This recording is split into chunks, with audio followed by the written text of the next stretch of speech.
Model నియోజకవర్గంగా కుప్పాన్ని తీర్చిదిద్దుతామని AP CM Chandrababu అన్నారు. అన్ని ప్రాంతాలతో సమానంగా అవసరమైతే మిన్నగా అభివృద్ధి చేసేందుకు ప్రణాళికలు సిద్ధం చేశామని చెప్పారు.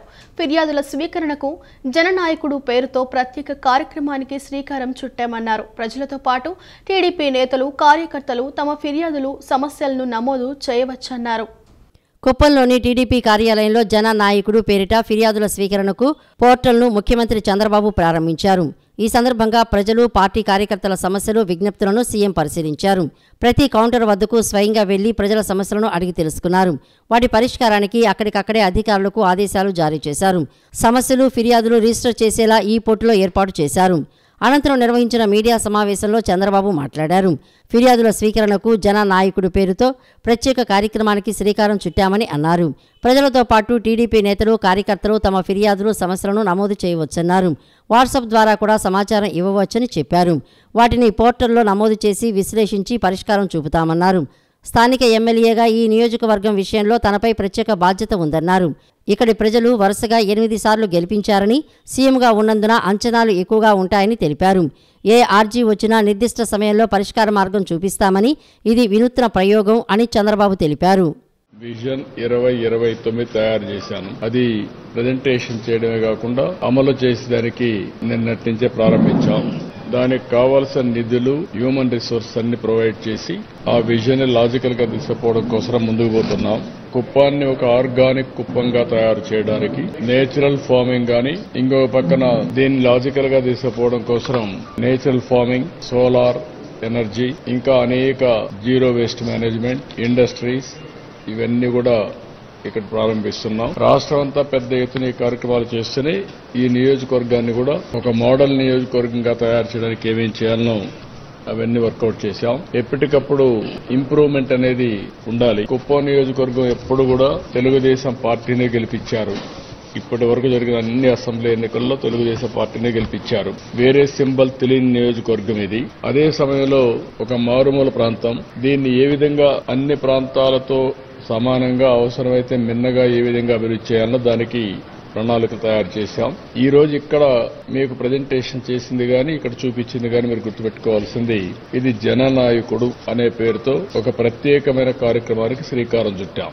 ఎవరైనా సరే ఇక్కడికి వచ్చి నేరుగా చెప్పుకున్నా, వాట్సాప్ గ్రూపుల్లో నేరుగా సెల్ ఫోన్ లో మెసేజ్ ఇచ్చినా, అదేవిధంగా మా కార్యకర్తలు ప్రజా సమస్యలు మా దృష్టికి తీసుకొచ్చిన నాయకులు గాని, కార్యకర్తలు గాని, ఇవన్నీ జననాయకుడు పోర్టల్లో రికార్డు చేస్తాం. ఆంధ్రప్రదేశ్ విద్యుత్ నియంత్రణ మండలి నగరంలో ప్రజాభిప్రాయ సేకరణ కార్యక్రమాన్ని నిర్వహించింది. విద్యుత్ శాఖ అధికారులు, వివిధ పార్టీలు, ప్రజా, పౌర, రైతు సంఘాల ప్రతినిధులు పాల్గొన్నారు. APERC chairman Thakur Ram Singh, APERC సభ్యులు పీవీఆర్ రెడ్డి ప్రజల నుంచి వినతులు, ఫిర్యాదులు, వారి అభిప్రాయాలను స్వీకరించారు. తప్పుడు లెక్కలను సరిచేయాలని, ట్రూ అప్ ఛార్జీలు, ఎఫ్పీపీసీఏ విధానమే రద్దు చేయాలని వివిధ సంఘాల ప్రతినిధులు డిమాండ్ చేశారు. ఆంధ్రప్రదేశ్ విద్యుత్ నియంత్రణ మండలి ప్రజాభిప్రాయ సేకరణ కార్యక్రమం విజయవాడ బృందావన కాలనీలోని ఏ కన్వెన్షన్లో జరిగింది. విద్యుత్ శాఖ అధికారులు, వివిధ పార్టీలు, ప్రజా, పౌర, రైతు సంఘాల ప్రతినిధులు పాల్గొన్నారు. APERC chairman Thakur Ramsingh, APERC సభ్యులు పీవీఆర్ రెడ్డి ప్రజల నుంచి వినతులు, ఫిర్యాదులు, వారి అభిప్రాయాలను స్వీకరించారు.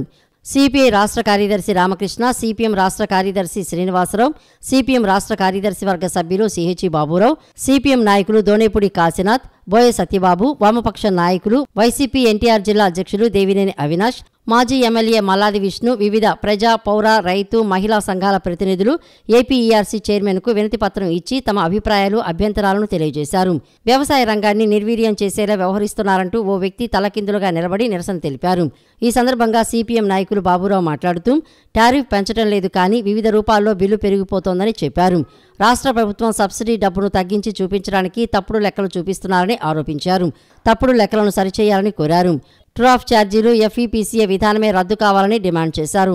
4 రకాల సర్దుబాటు ఛార్జీలు వసూలు చేస్తున్నారని, అసలు బిల్లు కన్నా ఎక్కువ వస్తోందని, ఇది తగ్గించి ఈఆర్సీ ప్రజలకు ఉపశమనం కల్పించాలని పేర్కొన్నారు. ఇప్పటికే ఛార్జీల భారం ప్రజలపై పడిందని, వచ్చే నెల నుండి పెంచే పెంపుదలను విరమించుకోవాలని దేవినేని అవినాష్, మల్లాది విష్ణు కోరారు. ఈ విద్యుత్ సంస్థలని ప్రభుత్వ రంగంలో ప్రజల మద్దతుతో, సహకారంతో ఇవాల్టి వరకు నిలబెట్టినటువంటి ఉద్యోగులకి, అధికారులకి, కాంట్రాక్ట్ సిబ్బంది అందరికీ కూడా ముందుగా మేము అభినందనలు తెలియజేస్తా ఉన్నాం. ప్రజల యొక్క మద్దతు ఇది జరిగింది. ఈ సందర్భంలో మీ దృష్టికి తీసుకురావాల్సిన ముఖ్యమైన విషయాలు, మన గౌరవ ముఖ్యమంత్రి చంద్రబాబు నాయుడు గారు విద్యుత్ సంస్కరణలు 10, 20 పూర్తయిని 30 ఉన్నామని తెలియజేశారు. వారు శ్వేతపత్రం కూడా విడుదల చేశారు. సంతోషం. వారు శ్వేతపత్రం విడుదల చేస్తే వైట్ పేపర్, మేము ఒక బ్లాక్ పేపర్ కూడా విడుదల చేయదలుచుకున్నాం మేము ముందు. అందులో ముఖ్యమైనది, గతంలో ఉన్నటువంటి ప్రభుత్వం విద్యుత్ ఛార్జీలని దొడ్డిదారిన పెంచింది. 32,000 కోట్ల రూపాయల భారం వేశారు. వాస్తవం అది. మేము ఆ రోజు కూడా ఈఆర్సీ ముందు తెలియజేశాం. ఎన్నికలకి ముందు, ఎందుకంటే ఇది పంపిణీ సంస్థలకి డైరెక్షన్ ఇచ్చేది ప్రభుత్వం, పంపిణీ సంస్థల ప్రతిపాదనలు ఇచ్చేది ఈఆర్సీకి. కాబట్టి ప్రభుత్వం వారు మాకు, కూటమి ప్రభుత్వం ప్రజలకు ఏం హామీ ఇచ్చారు? మేము ఛార్జీలు పెంచాం, తగ్గిస్తాం, స్మార్ట్ మీటర్లు పెట్టాం, స్మార్ట్ మీటర్లు పెడితే పగలగొట్టండి అని కూడా పిలిపించారు ఆ రోజున ప్రతిపక్షం. బాల్య వివాహరహిత భారత్ కోసం ప్రతి ఒక్కరూ కృషి చేయాల్సిన అవసరం ఉందని, సమిష్టి కృషితో బాల్య వివాహాలను అరికట్టాలని జిల్లా కలెక్టర్ జి లక్ష్మీశ అన్నారు. బాల్య వివాహం అనేది ఓ సాంఘిక దురాచారమని, అది బాలికలను విద్య, ఆరోగ్యం, అభివృద్ధికి ఆటంకం కలిగించడమే కాకుండా వారి కలలను సాకారం చేసుకునే అవకాశాలను దూరం చేస్తుందని వివరించారు. అందువల్ల సమాజంలోని ప్రతి ఒక్కరూ బాల్య వివాహాలకు వ్యతిరేకంగా వీలైనంత మేర ప్రయత్నం చేయాలన్నారు. ఎన్టీఆర్ జిల్లా కలెక్టరేట్లోని శ్రీ పింగళి వెంకయ్య సమావేశ మందిరంలో కలెక్టర్ లక్ష్మీశ అధ్యక్షతన బాల్య వివాహ రహిత భారత్ ప్రచార కార్యక్రమం అమల్లో భాగంగా బాల్య వివాహాల నిషేధ అధికారుల సీఎంపీఓతో జిల్లా స్థాయి సమన్వయ సమావేశం జరిగింది. బాల్య వివాహ రహిత భారత్ కోసం నా గళాన్ని వినిపిస్తానంటూ అధికారులతో కలెక్టర్ లక్ష్మీశ ప్రతిజ్ఞ చేయించారు. ఈ సందర్భంగా కలెక్టర్ మాట్లాడుతూ బాల్య వివాహాల వల్ల భవిష్యత్తులో ఎదురయ్యే అనారోగ్య సమస్యలతో పాటు ఇతర దుష్పరిణామాలపై ప్రజల్లో పెద్ద ఎత్తున అవగాహన కల్పించాలని తెలిపారు. తల్లిదండ్రులకు అవగాహన కల్పించాలని, ఇందులో స్వచ్ఛంద సంస్థల భాగస్వామ్యాన్ని ప్రోత్సహించాలని పేర్కొన్నారు. బాల్య వివాహాలను అడ్డుకునేందుకు చేసిన చట్టాలు, ప్రవేశపెట్టిన కార్యక్రమాలు, విధానాల పటిష్ట అమల్లో మహిళా అభివృద్ధి, విద్య, వైద్య, ఆరోగ్యం, పోలీసు తదితర శాఖల అధికారులు సమన్వయంతో పనిచేయాలని ఆదేశించారు. బాలికల విద్య, ఆర్థిక సాధికారతపై ప్రత్యేకంగా దృష్టి సారించాలన్నారు. బాల్య వివాహాలను నివారించేందుకు విద్య అనేది కీలకమని, విద్యతో పాటు సాధికారత కల్పించడం ద్వారా పేదరికాన్ని, తద్వారా బాల్య వివాహాల వంటి సాంఘిక దురాచారాలను దూరం చేయవచ్చని పేర్కొన్నారు. ఎక్కడ ఒక్క బాల్య వివాహం కూడా జరగకుండా సీఎంపీఓలు అప్రమత్తంతో పనిచేయాలని ఆదేశించారు. Solution lies in creating awareness, comprehensive efforts. So ఈ కంప్రహెన్సివ్ ఎఫర్ట్స్లో ఈ child marriage free Bharat campaign will go a long way అని నేను భావిస్తున్నాను. దీనికి విలేజ్ లెవెల్లో కూడా, మండల లెవెల్లో కూడా వర్క్షాప్లు పెట్టి ప్రతి ఒక్కరికి అవేర్నెస్ క్రియేట్ చేసి, ఎక్కడైతే ర్యాంపాంట్గా జరుగుతూ ఉంటాయి హాట్ స్పాట్స్, ఎక్కడైతే నార్మల్ ట్రైబల్ విలేజెస్, అలాగే రూరల్ ఏరియాలో ఎక్కడైతే ఇప్పుడు మనం అంశాలు చూస్తున్నా కూడా ఎక్కడైతే ఇల్లిటరసీ ఉందో, ఎక్కడైతే పావర్టీ ఉందో, ఎక్కడైతే రిమోట్నెస్ ఉందో అక్కడే ఎక్కువ కనిపిస్తున్నాయి. So very clearly we can say where the problem is there. So reason also we know. So now as the departmental officers, as a citizens, we should see that ఆ ఏరియాస్ని అదే ప్రకారంగా మనం అడ్రస్ చేయాల్సి ఉంటుంది. సో దీనికి our everyone's collective effort plays important role. So దీనికి ఎలాగైతే ఎన్జిఓస్ కూడా చాలా బాగా ముందుకు వస్తున్నారు, వాసవి ఎన్జిఓస్ వాళ్ళు కూడా ముందుకు వచ్చి ఇంట్రెస్ట్గా చేస్తున్నారు. కాబట్టి దీన్ని తీసుకెళ్తాం. Finally it's not their only responsibility. It is every one of us responsibility. They are supporting us in that way because they are working in the field. కాబట్టి వాళ్ళకి ఇంకా రిటైనింగ్ వాల్ పరిపూర్ణమైన అది అందుబాటులోకి రావాలంటే యనమలకుదురు నుంచి కృష్ణలంక మెట్ల బజార్ వరకు పంపింగ్ స్టేషన్లు అవసరమని విజయవాడ తూర్పు ఎమ్మెల్యే గద్దె రామ్మోహన్ అన్నారు. ఈ విషయాన్ని ముఖ్యమంత్రి దృష్టికి తీసుకువెళ్లామని, త్వరలోనే పనులు పూర్తి చేస్తామని వెల్లడించారు. విజయవాడ తూర్పు నియోజకవర్గం రాణిగారి తోట 17, 18 డివిజన్లలో సిద్ధం కృష్ణారెడ్డి కమ్యూనిటీ హాల్ వద్ద కిచెన్ షెడ్డు, ఫ్లోరింగ్, మెట్లు, రైలింగ్ పనులకు శంకుస్థాపన కార్యక్రమం జరిగింది. ఈ కార్యక్రమంలో ఎమ్మెల్యే గద్దె రామ్మోహన్ పాల్గొని కొబ్బరికాయలు కొట్టి పనులు ప్రారంభించారు. అనంతరం మీడియాతో మాట్లాడుతూ రిటైనింగ్ వాల్ నిర్మించినప్పటికీ వర్షాలు, వరదలు వచ్చిన సమయంలో డ్రైనేజీ వాటర్ ఎక్కువగా నిలిచిపోయి ప్రజలు ఇబ్బందులు పడే పరిస్థితి వస్తుందని అన్నారు. వాల్ వెంబడి రోడ్డు నిర్మించుకోవడంతో పాటు పంపింగ్ స్టేషన్లు ఏర్పాటు చేసుకుంటే డ్రైనేజీ వ్యవస్థ గాడిన పడి ప్రజలకు ఇబ్బంది లేకుండా ఉంటుందన్నారు. ముఖ్యమంత్రి చంద్రబాబు దృష్టికి తీసుకువెళ్లామని, త్వరలోనే పనులు పూర్తవుతాయని చెప్పారు. ప్రధానంగా రాణిగారి తోట, భూపేష్ గుప్తా నగర్ మధ్యలో పెద్ద డ్రైన్ ఉంది. ఆ డ్రైన్ కాడ మొట్టమొదటిగా నిర్మించమని కూడా నేను రిక్వెస్ట్ ఇవ్వడం జరిగింది కమిషనర్ గారు. 5 పంపింగ్ స్టేషన్లో మొట్టమొదటి పంపింగ్ స్టేషను అత్యధిక మురుగు వచ్చే, అత్యధిక డ్రైన్ వచ్చే ప్రాంతమైన భూపేష్ గుప్తా నగర్ ప్రాంతంలో రాణిగారి తోట కూడా సఫర్ అయ్యి ఆ ప్రాంతంలో కట్టమని మొట్టమొదటి అక్కడ నిర్మాణం చేస్తారు. దాని తర్వాత రామలింగేశ్వర నగర్లో శ్రీరామ్ కట్ పీస్ అనేది ఉంది. ఆ ప్రాంతం, ఈ రెండు కూడా పెద్ద ప్రాంతాలు. ఈ రెండింటితో పాటు మరో 3 ప్రాంతాలని సెలెక్ట్ చేసుకున్నారు. దాని ప్రకారం అక్కడ కూడా నిర్మాణం జరుగుతుంది. అవి కనుక నిర్మాణం పూర్తయితే ఇక ఒక్క చుక్క నీళ్ళు వచ్చే అవకాశం లేదు. ఏదైనా వర్షం ద్వారా వచ్చిన నీళ్లు కూడా ఇమ్మీడియట్గా పంప్ అవుట్ చేయటం వలన తక్షణమే ఒక 5 నిమిషాల్లో సమస్య పరిష్కారం అవుతుంది. దానికోసం ప్రణాళిక వేయడం జరిగింది. పంపింగ్ స్టేషన్కి బ్యాకింగ్ విత్ జనరేటర్లు, ఎందుకంటే గాలి వాన వస్తుంది, కరెంట్ ఉండకపోవచ్చు, మరలా ఈ బురదంతా కూడా ఈ మురుగు అంతా కూడా మరలా ఇళ్లలోకి వెళ్ళే ప్రమాదం ఉంది. అందువలన దానికి జనరేటర్ కూడా పెట్టి పకడ్బందీగా చేయాలనే ఆలోచనతో ముందుకు వెళ్ళడం జరుగుతోంది. అది ఖచ్చితంగా నారా చంద్రబాబు నాయుడు గారి యొక్క సహకారంతో దాన్ని ఈ టర్మ్లో పూర్తి చేసుకోగలుగుతామని ఆశిస్తున్నాను. దీనికి కూడా నిధులు మంజూరు చేసిన మా ఎమ్మెల్యే గారికి 17-18 నిధులు నా కొత్తగా తెలియజేసుకుంటూ ఇలాంటి అభివృద్ధి కార్యక్రమాలు మరెన్నో ఇంకా చేస్తామని ముందు మా ఎమ్మెల్యే ఆధ్వర్యంలో ఇక్కడ చూశారు 17-18 డివిజన్లో డ్రైనేజ్ వ్యవస్థ ఎంత నాశనం చేశారు. గతంలో చెప్పాము, మేము ధర్నాలు చేశాం, బాబు పైపుల మీద పైపులు వేయొద్దు, రోడ్ల మీద రోడ్లు వేయొద్దని నోటి కొరకు ధర్నాలు చేసినా వినకుండా వాళ్ళ కమిషన్ కకృతి కోసం చేసి ఈరోజు ఈ 2 డివిజన్లని చాలా అస్తవ్యస్తం చేశారు. మళ్ళీ మా ఎమ్మెల్యే దృష్టిలో పెట్టాము. వాటిని కూడా త్వరలో పరిష్కరిస్తారని చెప్పారు. వారికి ధన్యవాదాలు తెలియజేస్తున్నాం. ప్రధాని నరేంద్ర మోడీ రేపు విశాఖపట్నం రానున్న నేపథ్యంలో కట్టుదిట్టమైన ఏర్పాట్లు చేయటం జరిగిందని ప్రభుత్వ ప్రధాన కార్యదర్శి కె విజయానంద్ అన్నారు. ప్రధాని పర్యటనకు సంబంధించిన ఏర్పాట్లలో ఏ చిన్న పొరపాటుకు ఆస్కారం లేని రీతిలో కట్టుదిట్టమైన పటిష్టమైన ఏర్పాట్లు చేయాలని అధికారులను ఆదేశించారు. విశాఖపట్నం పర్యటనలో భాగంగా ప్రధానమంత్రి వర్చువల్గా సుమారు 20 వరకు వివిధ ప్రారంభోత్సవాలు, శంకుస్థాపనలను చేయనున్నారని, సంబంధిత శాఖల అధికారులు వారి శాఖలకు సంబంధించిన ఏర్పాట్లన్నిటినీ పటిష్టంగా నిర్వహించాలని సిఎస్ ఆదేశించారు. ప్రధానమంత్రి నరేంద్ర మోడీ రేపు విశాఖపట్నం రానుండగా అందుకు సంబంధించిన ఏర్పాట్లపై ప్రభుత్వ ప్రధాన కార్యదర్శి కె విజయానంద్ వీడియో సమావేశం ద్వారా సంబంధిత శాఖల అధికారులతో సమీక్షించారు. ఈ సందర్భంగా సిఎస్ మాట్లాడుతూ ప్రధాని పర్యటనకు సంబంధించిన ఏర్పాట్లన్నింటినీ మంగళవారం రాత్రికి పూర్తి చేయాలని ఆయా శాఖల అధికారులను ఆదేశించారు. 8వ తేదీ బుధవారం సాయంత్రం 4:15 ప్రధానమంత్రి నరేంద్ర మోడీ విమానంలో విశాఖపట్నం చేరుకుని సాయంత్రం 4:45 నుండి 5:30 వరకు రోడ్డు షోలో పాల్గొంటారని సిఎస్ విజయానంద్ వెల్లడించారు. అనంతరం సాయంత్రం 5:30 నుండి 6:45 వరకు ఆంధ్ర విశ్వవిద్యాలయం ఇంజనీరింగ్ కళాశాల మైదానం సభా వేదిక వద్ద నుండి వర్చువల్గా పలు శంకుస్థాపనలు ప్రారంభోత్సవాలు చేసి సభలో మాట్లాడతారని తెలిపారు. తదుపరి సాయంత్రం 5:50 సభా వేదిక నుండి బయలుదేరి విశాఖ విమానాశ్రయానికి చేరుకుని రాత్రి 7:15 విశాఖ నుండి విమానంలో భువనేశ్వర్ బయలుదేరి వెళ్తారని సీఎస్ పేర్కొన్నారు. ప్రధానమంత్రి నరేంద్ర మోడీ విశాఖలో సుమారు 3 గంటల పాటు వివిధ కార్యక్రమాల్లో పాల్గొంటారని, ముఖ్యంగా వెంకటాద్రి వంటిల్లు రెస్టారెంట్ ప్రాంతం నుండి సుమారు కిలోమీటర్ పొడవునా రోడ్డు షోలో పాల్గొని ఆంధ్ర విశ్వవిద్యాలయం ఇంజనీరింగ్ కళాశాల మైదానంలో ఏర్పాటు చేసిన సభావేదిక వరకు చేరుకుంటారని సీఎస్ విజయానంద్ తెలిపారు. అక్కడ నుండే వర్చువల్గా విశాఖపట్నం రైల్వే జోన్ ప్రధాన కేంద్రం సహా పూడిమడలో గ్రీన్ హైడ్రోజన్ హబ్, నక్కపల్లిలో bulk drug park, Krishnapatnam industrial node, Guntur Bibinagar, Gutti, Pendekallu railway లైన్ల డబులింగ్ వంటి పనులకు ప్రధాని శంకుస్థాపన చేస్తారని తెలిపారు. అదేవిధంగా 16వ నెంబర్ జాతీయ రహదారిలో చిలకలూరిపేట 6 లైన్ల బైపాస్ను జాతికి అంకితం చేయడంతో పాటు పలు జాతీయ రహదారులు, రైల్వే లైన్లను వర్చువల్గా ప్రధాని ప్రారంభించడం జరుగుతుందని సీఎస్ విజయానంద్ వెల్లడించారు. దేశంలో హెచ్ఎంపీవీ కేసులు నమోదైన వేళ రాష్ట్రంలోనూ అప్రమత్తంగా ఉండాలని సీఎం చంద్రబాబు అధికారులను ఆదేశించారు. గుజరాత్, కర్ణాటకలో కేసులు నమోదైనందున అలర్ట్గా ఉండాలని చెప్పారు. ఏపీలో ఈ కేసులు పెరగకుండా చూడాలని ముఖ్యమంత్రి అధికారులను ఆదేశించారు. హెచ్ఎంపీవీ వైరస్ వ్యాప్తి అంశంపై వైద్య ఆరోగ్య శాఖ ఉన్నతాధికారులతో ముఖ్యమంత్రి చంద్రబాబు టెలికాన్ఫరెన్స్ నిర్వహించారు. హెచ్ఎంపీవీ వైరస్ అంత ప్రమాదకరం కాదన్న అధికారులు 2001 నుంచి ఈ వైరస్ ఉందని ముఖ్యమంత్రికి తెలిపారు. ఆంధ్రప్రదేశ్లో ఇప్పటి వరకు ఒక్క కేసు కూడా నమోదు కాలేదని వివరించారు.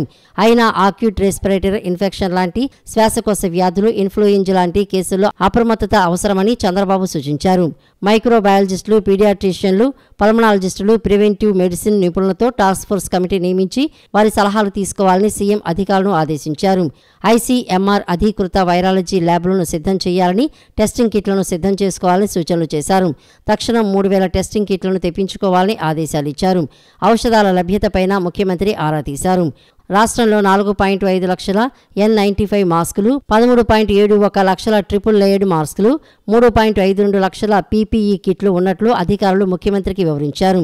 వీటి సరఫరాను పెంచాలన్న సీఎం శానిటైజర్లను సిద్ధం చేయాలని సూచించారు. HMPV వైరస్ చికిత్సకు వినియోగించే రిబావిరిన్ ఔషధాన్ని కొనుగోలు చేయాలని, APMSIDC సరఫరా చేసేంత వరకు స్థానికంగా తెప్పించుకోవాలని చెప్పారు. చిన్నారులు, రోగ నిరోధక శక్తి తక్కువగా ఉండే రోగులకు HMPV ఇబ్బందిగా పరిణమించే ప్రమాదం ఉన్నందున జాగ్రత్తలు అవసరమని చంద్రబాబు పేర్కొన్నారు. బోధనాసుపత్రుల్లో 20 పడకల ఐసోలేషన్ వార్డులు సిద్ధం చేస్తున్నట్లు అధికారులు చంద్రబాబుకు తెలిపారు. ప్రభుత్వ ఆసుపత్రుల్లోని ఓపీ వద్ద శానిటైజర్ డిస్పెన్సింగ్ పరికరాలను ఏర్పాటు చేస్తున్నట్లు చెప్పారు. ఈ క్రమంలో ఆక్సిజన్ సరఫరా, లిక్విడ్ ఆక్సిజన్ సప్లై పైప్లైన్లకు సంబంధించి ఆసుపత్రుల్లో మాక్ డ్రిల్ నిర్వహించాలన్న సీఎం ప్రైవేటు ఆసుపత్రుల్లో పరిస్థితులను ఎప్పటికప్పుడు అంచనా వేయాలని స్పష్టం చేశారు. HMPV వైరస్ వ్యాప్తి దృష్ట్యా శుభ్రత పాటించాలని చంద్రబాబు ప్రజలకు సూచించారు. కనీసం 20 సెకండ్ల పాటు సబ్బుతో చేతులు శుభ్రం చేసుకోవాలని, బహిరంగ ప్రదేశాల్లో తప్పనిసరిగా మాస్క్ ధరించాలని ముఖ్యమంత్రి పిలుపునిచ్చారు. సంక్రాంతి పండుగ దృష్ట్యా అదనపు బస్సులు నడపాలని ఆంధ్రప్రదేశ్ రాష్ట్ర రోడ్డు రవాణా సంస్థ APSRTC నిర్ణయించింది. తెలంగాణ సహా ఇతర రాష్ట్రాలకు బస్సులు నడపాలని నిర్ణయం తీసుకున్నట్లు RTC MD ప్రకటించారు. జనవరి 8 నుంచి మొదలు 13 వరకు 3,900 ప్రత్యేక బస్సులు నడపనున్నట్లు వెల్లడించారు. హైదరాబాద్ నుంచి పలు చోట్లకు 2,153 బస్సులు, బెంగళూరు నుంచి 375, విజయవాడ నుంచి 300 ప్రత్యేక బస్సులు నడపనున్నట్లు చెప్పారు. సంక్రాంతి పండుగ దృష్ట్యా అదనపు బస్సులు నడపాలని ఆంధ్రప్రదేశ్ రాష్ట్ర రోడ్డు రవాణా సంస్థ APSRTC నిర్ణయించినట్లు RTC MD ప్రకటించారు. జనవరి 8 నుంచి 13 వరకు 3,900 ప్రత్యేక బస్సులు నడపనున్నట్లు వెల్లడించారు. హైదరాబాద్ నుంచి పలుచోట్లకు 2,153 బస్సులు, బెంగళూరు నుంచి 375, విజయవాడ నుంచి 300 ప్రత్యేక బస్సులు నడపనున్నట్లు చెప్పారు. తిరుగు ప్రయాణానికి ఈ నెల 16 నుంచి 20 వరకు 3,200 ప్రత్యేక బస్సులను నడపనున్నామని MD పేర్కొన్నారు. ప్రత్యేక బస్సుల్లో ఎలాంటి అదనపు ఛార్జీలు ఉండవని, సాధారణ ఛార్జీలనే వసూలు చేస్తామని అన్నారు. ఒకేసారి 2 వైపులా టికెట్లు బుక్ చేసుకుంటే టికెట్ ధరపై 10% రాయితీ ఇవ్వనున్నట్లు RTC MD తెలిపారు. ప్రత్యేక బస్సుల్లో ముందస్తు టికెట్ బుకింగ్ చేసుకునే సౌకర్యాన్ని కల్పించామన్నారు. RTC బస్సుల్లో సురక్షితమైన, సౌకర్యవంతమైన ప్రయాణం చేయాలని, ప్రయాణికుల రద్దీకి అనుగుణంగా ఎక్కడికక్కడ ఏర్పాట్లు చేసినట్లు చెప్పారు. ఏపీ విద్యుత్ రెగ్యులేటర్ కమిషన్ వారు ప్రతి ఏటా ప్రజాభిప్రాయ సేకరణ చేస్తున్నారని, కానీ ఏనాడు కూడా ప్రజాభిప్రాయం ఏ ఒక్క చర్య తీసుకోవటం లేదని సిపిఐ రాష్ట్ర కార్యదర్శి రామకృష్ణ తెలిపారు. రాష్ట్రంలో స్మార్ట్ మీటర్లు బిగించమని గ్రామీణ, పట్టణ ప్రాంతాల ప్రజలు, విజయవాడ ప్రజలు ఏమైనా అడిగారా అని ఏపీఆర్సీని ప్రశ్నించారు. ఎవరి అభిప్రాయాన్ని తీసుకుని స్మార్ట్ మీటర్ల కోసం వేల కోట్ల రూపాయలు ఖర్చు పెట్టడానికి అనుమతిస్తున్నారో సూటిగా సమాధానం చెప్పాలని డిమాండ్ చేశారు. నగరంలోని ఏ కన్వెన్షన్ సెంటర్లో ఏపీ విద్యుత్ రెగ్యులేటరీ కమిషన్ ప్రజాభిప్రాయ సేకరణ నిర్వహించింది. విద్యుత్ ఛార్జీల పెంపు, స్మార్ట్ మీటర్ల ఏర్పాటు, ట్రూ అప్ ఛార్జీలను నిరసిస్తూ వామపక్షాల ఆధ్వర్యంలో ఏ కన్వెన్షన్ వద్ద నిరసన కార్యక్రమం నిర్వహించారు. ఈ సందర్భంగా సిపిఐ రాష్ట్ర కార్యదర్శి రామకృష్ణ మాట్లాడుతూ ట్రూ అప్ ఛార్జీల పేరుతో 15,400 కోట్ల రూపాయల భారాన్ని ప్రజలపై మోపారని, ఇప్పుడేమో ఛార్జీలు పెంచం అని చెబుతున్నారని అన్నారు. ఛార్జీలు పెంచకుండా ఏ రకంగా అదానితో ఒప్పందం కుదుర్చుకున్నారు? ఇవాళ ప్రజలపై భారాలు పడుతుందని చెప్పినా సరే ఏపీఈఆర్సీ ఖాతరు చేయలేదని అన్నారు. ఏపీఈఆర్సీ వినియోగదారుల వైపు ఉందా, అవినీతి వ్యక్తిపై ఉన్నారో చెప్పాలని నిలదీశారు. నేను సూటిగా అడుగుతా ఉన్న ఏపీఆర్సీని, ఈ రాష్ట్రంలో స్మార్ట్ మీటర్లు బిగించమని చెప్పి గ్రామీణ ప్రాంతాల్లో వాళ్ళు ఏమైనా అడిగారా, పట్టణ ప్రాంతాల్లో వాళ్ళు అడిగారా, లేదంటే విజయవాడ నగరంలో ఎవరైనా అడిగారా? ఇవాళ ఎవరి అభిప్రాయం మీరు తీసుకొని స్మార్ట్ మీటర్ల పైన వేల కోట్ల రూపాయలు ఖర్చు పెట్టడానికి మీరు అనుమతిస్తూ ఉన్నారు? దానికి ఖచ్చితంగా సూటిగా సమాధానం చెప్పాలని డిమాండ్ చేస్తూ ఉన్నాం. అదేవిధంగా ఇవాళ ట్రూ అప్ ఛార్జెస్ పేరుతో పదే మీరు భారాలు మోపుతా ఉన్నారు. ఈ 5 మాసాల కాలంలోనే ఎన్నికల తరువాత మొదట 6,072 కోట్లు, ఆ తర్వాత 9,412 కోట్లు, దాదాపు 15,400 కోట్ల రూపాయల భారాన్ని మోపారు. మళ్ళీ ఇవాళ మేము ఛార్జీలు పెంచము అంటున్నారు. మీరు ఛార్జీలు పెంచకుండా ఏ రకంగా అదానితో అగ్రిమెంట్ చేసుకొని ఇవాళ ప్రజలపైన భారం పడుతుందని అందరూ చెప్పినా సరే ఏమాత్రం కూడా ఏపీఆర్సీ ఖాతరు చేయలేదు. మరి నేను ఒకటే సూటిగా అడుగుతా ఉన్నా, మీరు కన్జ్యూమర్ వైపు ఉన్నారా, కరప్ట్ పర్సన్ వైపు ఉన్నారా? మీరు చెప్పమని అడుగుతా ఉన్నా. సిపిఎం రాష్ట్ర కార్యదర్శి శ్రీనివాసరావు మాట్లాడుతూ రాష్ట్ర ప్రభుత్వం మాట తప్పిందని, ఎన్నికల ముందు ఒక మాట ఇప్పుడు ఒక మాట చెబుతోందని తెలిపారు. 16,000 కోట్ల రూపాయల విద్యుత్తు భారం ప్రజలపై వేశారని అన్నారు. ఇది చాలదు అన్నట్లు 2024-25 సంవత్సరానికి 5,900 కోట్ల రూపాయలు లోటు చూపిస్తున్నారని, ఈ లోటును ప్రభుత్వం భరిస్తుందో లేదో చెప్పలేదన్నారు. ప్రభుత్వం భరించకపోతే ఈ 5,900 కోట్ల రూపాయలు వచ్చే సంవత్సరం వినియోగదారులపై పడుతుందన్నారు. ప్రభుత్వం చెప్పిన మాటకు చేస్తున్న దానికి పొంతన లేదని పేర్కొన్నారు. గత ప్రభుత్వం పేరు చెప్పి ఆ పాపం ప్రజలపైనే నెడితే ప్రభుత్వమే దోషి అవుతుందన్నారు. అదానీ ఒప్పందంపై ప్రభుత్వం కనీసం విచారణ చేయటం లేదని మండిపడ్డారు. ప్రజలను అమాయకులను చేసి మోసం చేసే ప్రయత్నం చేస్తున్నారని తెలిపారు. నేను అధ్యయనం చేస్తున్నాను 2 సార్లు చెప్పాడు. అధ్యయనం ఏమైంది అధ్యయనం అడుగుతున్నాం. ఇప్పుడు నివేదిక రావాలట. అమెరికా నుంచి చంద్రబాబు నాయుడు గారి కోసం నివేదిక పంపుతారా? ఏమైనా అర్థం ఉందా దీంట్లో? ఎవరు మోసం చేయడానికి? అమెరికా వాళ్ళు నివేదిక పంపాలంటే కేంద్ర ప్రభుత్వం దౌత్య మార్గాల ద్వారా అడగాలి రిపోర్ట్ని. కేంద్రం అడగదు, కేంద్రం మీరు అడగరు. వాళ్ళు పంపుతారా? దయచేసి అయ్యా మీది ఇట్లా ఉందని చెప్పని వాళ్ళ కోర్టులో ఉన్నటువంటి విషయాలు అంటే ప్రజల్ని అమాయకులను చేసి మోసం చేయడం తప్ప ఇంకోటి కాదు. ఈ వచ్చినటువంటి దీని మీద ముందు ₹2.69 సెకీ ఒప్పందాన్ని రద్దు చేసుకొని మళ్ళీ ఫ్రెష్గా ధరలు నిర్ణయించాలి. వచ్చే 4-5 ఏళ్లలో లేదా 7-8 ఏళ్లలో ₹1 తగ్గే అవకాశం ఉంది. సోలారు ₹2.50 ఎందుకు చేసుకోవాలి ఒప్పందాన్ని? 1,10,000-20,000 కోట్ల రూపాయలు జనం మీద భారం వేస్తే మీరు ఎలా భరిస్తారు? మీరు ఎలా? సిపిఎం రాష్ట్ర కార్యదర్శి వర్గ సభ్యులు సిహెచ్ బాబురావు మాట్లాడుతూ విద్యుత్ ఛార్జీలు పెంచం అని చెప్పి అధికారంలోకి వచ్చిన కూటమి ప్రభుత్వం ప్రజలకు ద్రోహం చేసిందని అన్నారు. మోడీ, చంద్రబాబు, పవన్ కళ్యాణ్ కలిసి ఏపీ విద్యుత్ శాఖను అదానికి కట్టబెడుతున్నారని ఆరోపించారు. కట్టబెడతా ఉన్నారు. అటు మోడీ, చంద్రబాబు, పవన్ కళ్యాణ్ కలిసి ఎవరిచ్చారు ఈ హక్కు? 1,10,000 కోట్ల రూపాయలు 25 సంవత్సరాలలో సోలార్ విద్యుత్ భారం వేసేటువంటి ఒప్పందాన్ని గత ప్రభుత్వం చేసుకుంటే ఎందుకు ఈ ప్రభుత్వం కొనసాగిస్తూ ఉంది? మేము అడుగుతా ఉన్నాం. ఈరోజు అవినీతి ఒప్పందం అని కోర్టులో కేసు వేశారు. మరి ఆ అవినీతి ఒప్పందం కాదని ఇప్పుడు గత ప్రభుత్వం నీతివంతంగా చేసిందని చంద్రబాబు నాయుడు గారు సర్టిఫికెట్ ఇస్తారా? లేదు, రద్దు చేస్తారా? రద్దు చేయకుండా మోడీ అదానీ కోసం 1,10,000 కోట్ల రూపాయల సోలార్ భారాన్ని జనం ఊరుకోరు. మీరందరూ ఒక్క మాటతో కుమ్మక్కైపోయారు.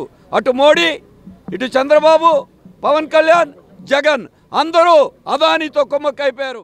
గత 5 ఏళ్లుగా రాష్ట్ర ప్రభుత్వ ఉద్యోగులు, ఉపాధ్యాయ కార్మిక వర్గాలు, పెన్షనర్లు ఎదుర్కొన్న ఇబ్బందికర పరిస్థితులను చక్కదిద్దేందుకు ఏపీ ఎన్జీఓ రాష్ట్ర సంఘం చిత్తశుద్ధితో బాధ్యతలు నిర్వహిస్తుందని ఏపీ ఎన్జీఓ రాష్ట్ర అధ్యక్షులు కేవీ శివారెడ్డి అన్నారు. ఇటీవల తాము ప్రభుత్వ పెద్దలను కలిసిన సమయంలో ఉద్యోగ, కార్మిక, పెన్షనర్లు, ఉపాధ్యాయుల సమస్యలను వారి దృష్టికి తీసుకువెళ్లటం జరిగిందన్నారు. ముఖ్యమైన సమస్యలను పరిష్కరించేందుకు రాష్ట్ర నాయకత్వం చిత్తశుద్ధితో పనిచేస్తోందన్నారు. రాష్ట్ర ప్రధాన కార్యదర్శిగా ఎన్నికైన అలపర్తి విద్యాసాగర్కు ఆంధ్రప్రదేశ్ పెన్షనర్ల అసోసియేషన్ రాష్ట్ర సంఘం ఆధ్వర్యంలో గాంధీనగర్లోని ఎన్జీఓ హోం నందు ఆత్మీయ సత్కారాన్ని నిర్వహించారు. అనంతరం జరిగిన సభలో కేవీ శివారెడ్డి మాట్లాడుతూ విద్యాసాగర్ వంటి వ్యక్తులు రాష్ట్రీయ పదవుల్లో ఉండటం ఏపీ ఎన్జీఓలో ఉన్న ప్రతి ఒక్కరికి ప్రయోజనకరంగా ఉంటుందని తెలిపారు. ఇటీవల తాము ప్రభుత్వ పెద్దలను కలిసిన సమయంలో ఉద్యోగ, కార్మిక, పెన్షనర్లు, ఉపాధ్యాయుల సమస్యలను వారి దృష్టికి తీసుకువెళ్లడం జరిగిందన్నారు. ముఖ్యమైన సమస్యలను పరిష్కరించేందుకు రాష్ట్ర నాయకత్వం చిత్తశుద్ధితో పనిచేస్తోందన్నారు. పెన్షనర్ల ప్రధాన డిమాండ్ అయిన అడిషనల్ క్వాంటమ్ విధానాన్ని అప్పటి రాష్ట్ర ముఖ్యమంత్రి చంద్రబాబు నాయుడు ప్రవేశపెట్టడం జరిగిందని, అయితే గత ప్రభుత్వం దాన్ని పట్టించుకోలేదని, ఇప్పుడు మళ్లీ సీఎంగా చంద్రబాబు నాయుడు వచ్చిన నేపథ్యంలో ఈ సమస్య త్వరలో పరిష్కారం అవుతుందని ఆశాభావం వ్యక్తం చేశారు. హెల్త్ కార్డ్స్తో పాటు కమ్యూటేషన్ అనేది గతంలో 58 సంవత్సరాలకు రిటైర్డ్ అయితే 15 ఏళ్లకు రికవరీ చేసేవాళ్ళు. ఇప్పుడు 50 నుంచి 62కి వచ్చాం కాబట్టి 4 ఏళ్ళు పెరిగింది కాబట్టి 15 ఏళ్ళు అవసరం లేదు. ఇతర రాష్ట్రాలలో 11 సంవత్సరాల 3 నెలలకి ఏమని చెప్పి కోర్టు ఆర్డర్లు ఇవ్వడం. మనం కూడా ముఖ్యమంత్రి గారిని సార్ ఈ విధంగా జరుగుతుంది, మరి మన రాష్ట్రం కంటే ఒక మెమో కూడా ఇవ్వడం జరిగింది. ఫైనల్ జడ్జిమెంట్ ఆఫ్ కోర్టు కండిషన్తో 11 సంవత్సరాల 3 నెలలు ఎవరైతే పెన్షన్స్ రికవరీని ఆపండి కమ్యూటేషన్లో అని చెప్పడం గవర్నమెంట్ ముఖ్యమంత్రి గారు మేము కలిసినప్పుడు చెప్పడం జరిగింది. అది గవర్నమెంట్ కూడా ఇవ్వడం జరిగింది.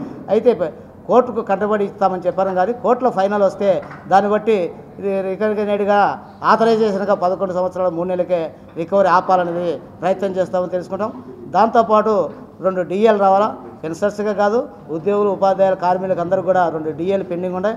అదేవిధంగా బీఆర్స్ కమిషన్ మాకు వేయాల్సిన బాధ్యత ప్రభుత్వమైంది. అదేవిధంగా గతంలో హెల్త్ అసిస్టెంట్లను దాదాపు తెలంగాణ కోర్టులో ఇవ్వడం వల్ల మన వాళ్ళని రిలీవ్ చేయడం జరిగింది. సన్మాన గ్రహీత అలపర్తి విద్యాసాగర్ మాట్లాడుతూ మనిషి జీవితంలో ఎంతో విలువైన కాలాన్ని 3 దశాబ్దాల పైబడి ప్రభుత్వంలోని వివిధ శాఖల్లో సేవలు అందించి పదవీ విరమణ పొందిన పెన్షనర్ల ఆకాంక్షలు నెరవేర్చేందుకు శక్తివంచన లేకుండా కృషి చేస్తానని అన్నారు. తమ ఇంట్లో కూడా పెన్షనర్లు ఉన్నారని తెలిపారు. పెన్షనర్లు ఎదుర్కొంటున్న సమస్యలను పెన్షనర్ల సంఘం నాయకుల కంటే ముందే తన ఇంట్లో ఉన్నవారే తమను ప్రశ్నిస్తారని పేర్కొన్నారు. గత 5 ఏళ్లుగా ఉద్యోగులతో పాటు పెన్షనర్లు కూడా నరకయాతన అనుభవించారని గుర్తు చేశారు. ప్రధానంగా గత ప్రభుత్వంలో తగ్గించిన క్వాంటమ్ పెన్షన్ అంశంలో జరిగిన అన్యాయాన్ని సరిదిద్దేందుకు మంత్రులు అధికారుల దృష్టికి ఇప్పటికే తీసుకువెళ్లామని అన్నారు. ప్రస్తుతం ఆర్థిక ఇబ్బందులు ఎదుర్కొంటున్న దృష్ట్యా ప్రభుత్వ పెద్దలు కొంత సమయం అడిగారని వివరించారు. 2022లో మొత్తానికి ఎడిషనల్ క్వాంటమ్ మొత్తాన్ని తీసివేయటం అనేది జరిగింది. తర్వాత మేము బీఆర్టీఎస్ ఉద్యమము మిగిలిన ఉద్యమం ఈ కార్యక్రమాలన్నీ చేసిన తర్వాత 10%, 15%గా ఉన్న ఎడిషనల్ క్వాంటమ్ని 12%, 7%కి తగ్గించడం జరిగింది. 2017లో మేము ప్రభుత్వం నుంచి సముపార్జించుకున్న ఎడిషనల్ క్వాంటమ్ని పూర్తిగా తీసివేశారు. తర్వాత బీఆర్టీఎస్ ఉద్యమం తర్వాత 7%కి 12%కి కుదించి 3% వాళ్ళకి ఉన్న ఎడిషనల్ క్వాంటమ్ తగ్గించారు. తర్వాత ప్రశాంతంగా రియంబర్స్మెంట్ చేసుకునే వాళ్ళకి క్యాష్లెస్ హెల్త్ కార్డ్స్ ఇస్తామని చెప్పి ఒక్కొక్క మనిషి దగ్గర నుంచి 300 రూపాయలు పెన్షనర్స్ దగ్గర నుంచి కూడా సబ్స్క్రిప్షన్ తీసుకుంటూ ఎంప్లాయీస్ హెల్త్ స్కీముకు సంబంధించి ఏ ఒక్క కార్యక్రమము జరగటం లేదు. నిన్ననే ఆశ ఎవరైతే హాస్పిటల్స్ అసోసియేషన్ ఆఫ్ ఆంధ్రప్రదేశ్ ఉందో వాళ్ళు ప్రభుత్వానికి 6వ తారీఖు నుంచి మేము ఉద్యోగులకి, ఉపాధ్యాయులకి, పెన్షనర్స్కి ఈహెచ్ఎస్ సదుపాయాన్ని కల్పించలేమో, ఈహెచ్ఎస్ని మేము ఇవ్వము అని చెప్పారు. తన వికలాంగుడైన కుమారుణ్ణి కోడలు ఆమె ప్రియుడు కలిసి హతమార్చారని పోలీసుల సహకారంతో కేసును తప్పుదోవ పట్టించారని ఒక మహిళ ఆరోపించింది. తన కోడలు ఆమె ప్రియుడి నుంచి తనకు ప్రాణహాని ఉందని, తనకు రక్షణ కల్పించాలని ఆమె పోలీస్ కమిషనర్ను కోరారు. తన కుమారుడి మృతిపై వాస్తవాలు వెలికితీసి నిందితులను కఠినంగా శిక్షించాలని కమిషనర్ను ఆమె కోరారు. తన వికలాంగుడైన కుమారుణ్ణి కోడలు ఆమె ప్రియుడు కలిసి హతమార్చాలని ఓ మహిళ సత్యనారాయణపురం పోలీస్ స్టేషన్ వద్ద ఆవేదన వ్యక్తం చేశారు. సత్యనారాయణపురం రైల్వే క్వార్టర్స్లో తన కుమారుడు నిదానపు సాయి కుమార్ తన భార్య శ్యామలతో కలిసి జీవనం సాగిస్తున్నారని చెప్పారు. సాయి కుమార్ రైల్వే ఉద్యోగిగా పనిచేస్తున్నారని, అయితే నవంబర్ 17న సాయి కుమార్ ఊపిరాడక మృతి చెందాడని ఆయన భార్య శ్యామల తమకు సమాచారం ఇచ్చిందని అన్నారు. కుమారుడు మృతిపై అనుమానం వ్యక్తం చేస్తూ పోలీసులకు ఫిర్యాదు చేశామన్నారు. తన కోడలు ఆమె ప్రియుడు సౌలం స్కైలాబ్ను పోలీసులు ఏ విధమైన విచారణ చేయకుండానే వదిలేశారని, ఫోన్లు కూడా ఆమెకు ఇచ్చేశారని తల్లి ఆరోపించింది. ఆ ఫోన్లో కాల్ రికార్డింగ్స్, వీడియోలు ఉన్నాయని, ఆ ఫోన్ నిందితురాలికి ఏ విధంగా ఇస్తారని సాయి కుమార్ తల్లి ప్రశ్నించింది. భార్య ఆమె ప్రియుడి నుంచి తనకు ప్రాణహాని ఉందని పలుసార్లు తన కుమారుడు తనకు చెప్పాడని, భార్య ప్రియుడు సౌలం స్కైలాబ్ తన కుమారుడిపై ఒకసారి దాడి కూడా చేశాడని, సత్యనారాయణపురం పోలీస్ స్టేషన్లో తన కుమారుడు దాడి ఘటనపై ఫిర్యాదు కూడా చేయడం జరిగిందని తెలిపారు. తన కుమారుడి శవ పంచనామా రిపోర్టులో సాక్షి ఉన్నాడని రాశారు తప్ప ఆ సాక్షి పేరు రాయలేదని, సాక్షి ఇంటి అడ్రస్ కూడా పోలీసులు తప్పుగా నమోదు చేశారని, ఇదేమని ప్రశ్నించిన తమపైనే ఎదురు కేసులు పెడతామని బెదిరించారని ఆమె ఆవేదన వ్యక్తం చేశారు. పోలీసులు ఈ కేసును తప్పుదోవ పట్టించి నీరుగార్చే ప్రయత్నం చేస్తున్నారని ఆమె ఆరోపించారు. సత్యనారాయణపురం పోలీసుల విచారణపై తమకు నమ్మకం లేదని పోలీస్ కమిషనర్ స్పందించి తమకు న్యాయం చేయాలని ఆమె కోరారు. నేను పోలీస్ స్టేషన్లో కేసు పెట్టాను. ఫోన్లు కూడాను తీసుకుని వెళ్ళిపోయిందండి. ఆమె ఫోన్లు ఇచ్చేశారు. నేను వెళ్తే నన్ను అసలు పట్టించుకోలేదు సార్. పోలీసులు కూడా మామూలుగా నేను విన్నపం చేసుకున్నాను, పోలీసులు న్యాయం చేస్తారని నేను అనుకున్నాను సార్. ఫోన్లు తీసుకెళ్ళిపోయింది. ఎవిడెన్స్ మొత్తం ఫోన్లోనే ఉండే సార్. ఎవిడెన్స్ మొత్తం ఆ అమ్మాయి నన్ను కొట్టి ఇంట్లో నుంచి అలగొట్టేసింది సార్. కొట్టి అలగొట్టేసిన తర్వాత మా అబ్బాయిని చంపేశారు సార్. హింసించి 2:30కి మెలకు రాలేదని చెప్పాను, ఊపిరాడతలేదని అన్నారు. కానీ మాకు ఫోన్ చేయలే. వాళ్ళందరూ వచ్చిన తర్వాత మాకు ఫోన్ చేశారు సార్. వాళ్ళందరూ వచ్చి ఉన్న తర్వాత మాకు ఎప్పుడుకో ఫోన్ చేశారు. మేము వచ్చేవరకే బిగుసిపోయి ఉన్నాడు పిల్లోడు. అయితే ఆ అమ్మాయిని కనీసం 2 సార్లు కూడా కానీ అడగను కూడా అడగలేదు, ఎంక్వైరీ చేయలే ఆ అమ్మాయిని. కృష్ణా జిల్లా మచిలీపట్నంలో తెలంగాణ ఏసీబీ అధికారుల సోదాలు నిర్వహిస్తున్నారు. ఫార్ములా ఈ రేస్ కేసులో కేటీఆర్ దాఖలు చేసిన క్యాప్ పిటిషన్ను తెలంగాణ హైకోర్టు కొట్టివేయడంతో 2 తెలుగు రాష్ట్రాల్లో ఉన్న గ్రీన్ కో ఎనర్జీ ప్రాజెక్ట్స్ కార్యాలయాల్లో ఏసీబీ అధికారులు దాడులు చేస్తున్నారు. ఈ నేపథ్యంలో తెలంగాణ నుంచి ప్రత్యేకంగా మచిలీపట్నం వచ్చిన ఏసీబీ అధికారుల బృందం గ్రీన్ కో ఎనర్జీ సంస్థ అధినేత చలమలశెట్టి సునీల్ నివాసంలో ఉదయం నుంచి సోదాలు నిర్వహిస్తున్నారు. ఈ వార్తలు ఇంతటితో సమాప్తం. నమస్కారం.